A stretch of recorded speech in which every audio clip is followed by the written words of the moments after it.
ರಾಜ್ಯದ 31 ಜಿಲ್ಲೆಗಳಲ್ಲಿನ ಒಟ್ಟು 6,380 ಗ್ರಾಮಗಳು ಗ್ರಾಮಸ್ಥರು ಕುಡಿಯುವ ನೀರಿನ ಬವಣೆ ಎದುರಿಸುತ್ತಿದ್ದು, ಗ್ರಾಮ ಪಂಚಾಯಿತಿಗಳು ಅನುದಾನವಿಲ್ಲದೆ ಸೊರಗುತ್ತಿವೆ ಎಂದು ಪ್ರತಿಪಕ್ಷದ ನಾಯಕ ಆರ್ ಅಶೋಕ್ ಆರೋಪಿಸಿದ್ದಾರೆ. ಕೂಡಲೇ ಸರ್ಕಾರ ಬರ ಪರಿಸ್ಥಿತಿ ಬಗ್ಗೆ ಸಮೀಕ್ಷೆ ನಡೆಸಿ ಬರಪೀಡಿತ ತಾಲೂಕುಗಳನ್ನು ಘೋಷಣೆ ಮಾಡಿ ಕುಡಿಯುವ ನೀರಿನ ಸಮಸ್ಯೆ ಎದುರಿಸುತ್ತಿರುವ ಎಲ್ಲಾ ಗ್ರಾಮ ಪಂಚಾಯಿತಿಗಳಿಗೆ ಈ ಕೂಡಲೇ ತಲಾ 25 ಲಕ್ಷ ರೂಪಾಯಿ ಅನುದಾನ ಬಿಡುಗಡೆ ಮಾಡುವಂತೆ ಆಗ್ರಹಿಸಿದ್ದಾರೆ. ಬಿಜೆಪಿ ಕೇಂದ್ರೀಯ ಶಿಸ್ತು ಸಮಿತಿಯು ವಿಜಯಪುರ ನಗರ ಬಿಜೆಪಿ ಶಾಸಕ ಬಸನಗೌಡ ಪಾಟೀಲ್ ಯತ್ನಾಳ್ರನ್ನ 6 ವರ್ಷಗಳ ಕಾಲ ಪಕ್ಷದಿಂದ ಉದ್ಘಾಟನೆಯಾಗಿದ್ದಾರೆ.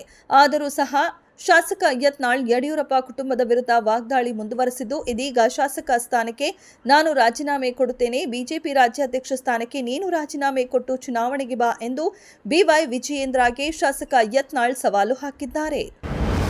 ವಕ್ಫ್ ಮಸೂದೆಯನ್ನ ಅಂಗೀಕಾರವಾದ ಬೆನ್ನಲ್ಲೇ ಅದನ್ನ ಟೀಕಿಸಿದ್ದಕ್ಕಾಗಿ ಕಾಂಗ್ರೆಸ್ ನಾಯಕ ರಾಹುಲ್ ಗಾಂಧಿಯನ್ನ ಬಿಜೆಪಿ ನಾಯಕ ರಾಜೀವ್ ಚಂದ್ರಶೇಖರ್ ಪ್ರತಿಕ್ರಿಯಿಸಿದ್ದು, ರಾಹುಲ್ ಗಾಂಧಿ ಮೊದಲು ಸಂವಿಧಾನವನ್ನ ಓದಿ ಕಲಿಯಬೇಕು ಎಂದು ಕಿಡಿಕಾರಿದ್ದಾರೆ.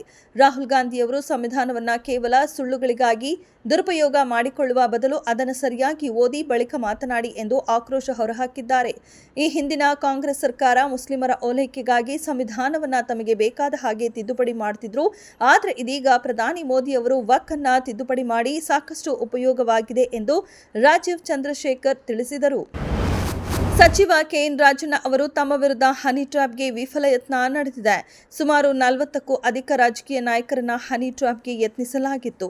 ಪೆನ್ ಡ್ರೈವ್ಗಳು ಇವೆ ಎಂದು ವಿಧಾನಸಭೆಯ ಕಲಾಪದಲ್ಲಿ ಪ್ರಸ್ತಾಪಿಸಿದ್ರು. ಸರ್ಕಾರ ಪ್ರಕರಣವನ್ನ ಸಿಐಡಿ ತನಿಖೆಗೆ ವಹಿಸಿದ ಬಳಿಕ ತನಿಖೆಯ ದಾರಿಯು ಹಳ್ಳ ಹಿಡಿಯಿತಾ ಎಂಬ ಮಾತುಗಳು ಕೇಳಿಬರುತ್ತಿವೆ. ಪ್ರಾಥಮಿಕ ಮೌಖಿಕ ತನಿಖಾ ವರದಿಯನ್ನ ಸಿಐಡಿ ಅಧಿಕಾರಿಗಳು ಗೃಹ ಸಚಿವ ಜಿ ಪರಮೇಶ್ವರ್ ಅವರಿಗೆ ನೀಡಿದ್ದು, ಸಚಿವ ರಾಜಣ್ಣ ಆಪ್ತ ವಿಚಾರಣೆಯಲ್ಲೂ ಏನು ಸಾಕ್ಷಿ ಸಿಕ್ಕಿಲ್ಲ, ಯಾವುದೇ ಸುಳಿವು ಸಿಕ್ಕಿಲ್ಲ, ಯಾವುದೇ ಡಿಜಿಟಲ್ ಎವಿಡೆನ್ಸ್ ಸಹ ಇಲ್ಲ ಎಂದು ಮೌಖಿಕವಾಗಿ ಗೃಹ ಸಚಿವರಿಗೆ ಅಧಿಕಾರಿಗಳು ವರದಿ ನೀಡಿದ್ದಾರೆ ಎಂದು ಹೇಳಲಾಗುತ್ತಿದೆ.